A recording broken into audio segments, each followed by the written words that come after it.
Greetings, new neo-pronouns. It's Sad Sunday for September 11th, 2038. Today I wanted to take a look back at the most worst thing to ever happen on this day in history. Yes, I'm gonna talk about the breakup of Red Letter Media on this day all the way back in 2023. Just a reminder, since the average viewer is too young to remember, back in the double vents, this platform was called YouTube. Those were the days before Kohl's department store won the brick-and-mortar wars, purchased Google, and rebranded YouTube into Huddle Plus, the caring and benevolent platform that we know today. For lights. Back then, the boys at Red Letter Media were considered hugely influential movie critics and beloved by 0.02% of white men. However, their reputation was tarnished when a string of RLM guests were exposed as sex pests and war criminals. This was bad enough, but when newest cast member Tim was arrested with a crawl space filled with dead teenage boys, it was the straw that broke the camel's back. And Red Letter Media closed up shop for good.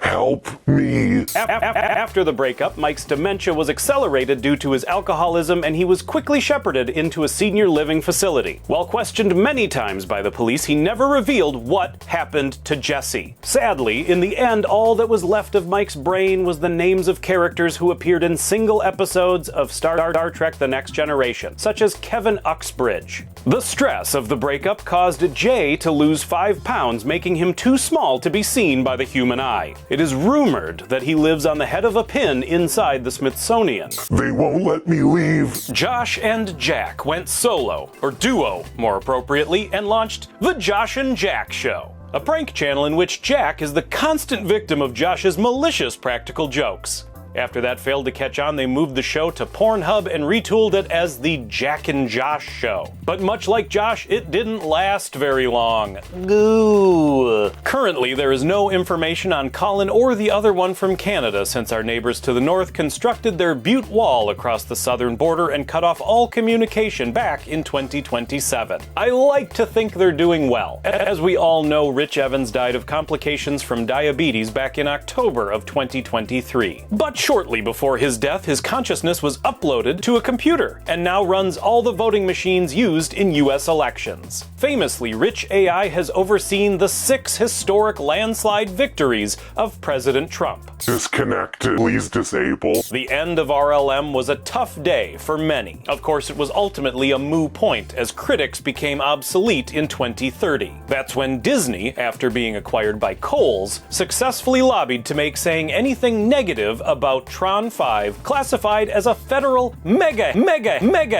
hate crime, punishable by public beheading. And let me tell you, those first few public executions really knocked the wind out of the sails of the online movie criticism industry. Except for Chris Stuckman, that guy is still super successful. Thank you so much for feeding the algorithm with me today. Remember to keep sending me your money and I will never leave you. I'll always be here, forever and ever. You're awesome. More content always, always more content.